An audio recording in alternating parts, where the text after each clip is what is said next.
Good morning, everyone. HPO here. This is going to be a very brief one. And of course, this may be a bit controversial, but I'm not afraid to say it the way it is because I'm sure that someone somewhere may take 1 or 2 points from here and recover and make things better. You know, we hear this thing about men and infidelity and babes out there. What do you call that now? Side chicks, yeah, and side chicks and all of that. Well, that's not new. That's been even in the Bible days. It's always been there. Samson and co, David. It's been there forever. But then you still find men who don't even have time for all of that because they have a good home. The wife in the home makes the home a home. You know, men want to come to the home where they find peace, where they can call a home. Even you will notice that every time that you give him peace, he runs back home for work. It's really always running back, looking forward to coming back home. And every time you give him trouble, he runs away. Now, Bible says it many times, in many places, maybe about 10 places, maybe 7 to 10 places, that it is better to live on the rooftop than to live in a palace with a troublesome woman.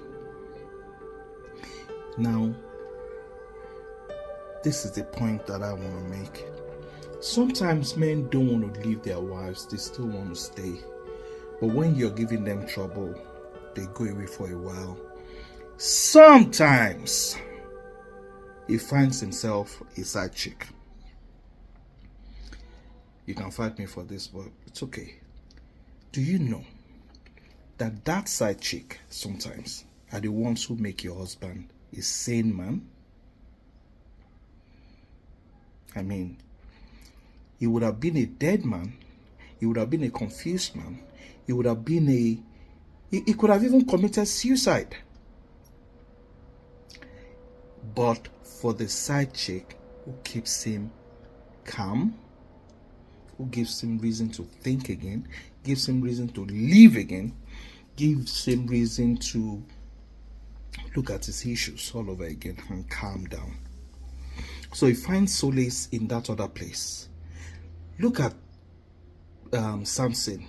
Ran away from his home and was laying his head on the lap of a harlot. That's where he found comfort.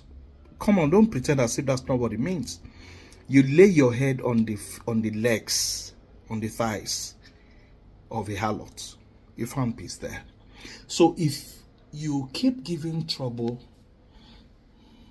to your husband and you expect him to stay there, men will not stay.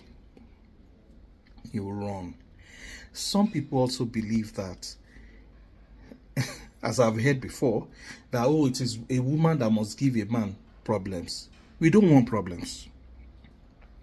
We don't want problems. You don't have to fabricate problems because in your mind you think that you must give him problem. We don't need it.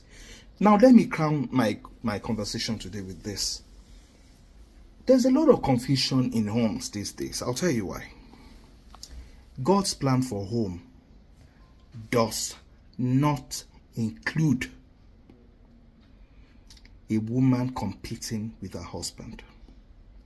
When I say compete, I mean when you're struggling with the idea of the role of who is the head of this home, who is not the head of the home. God's idea does not include that. So you may be confused. God is not confused.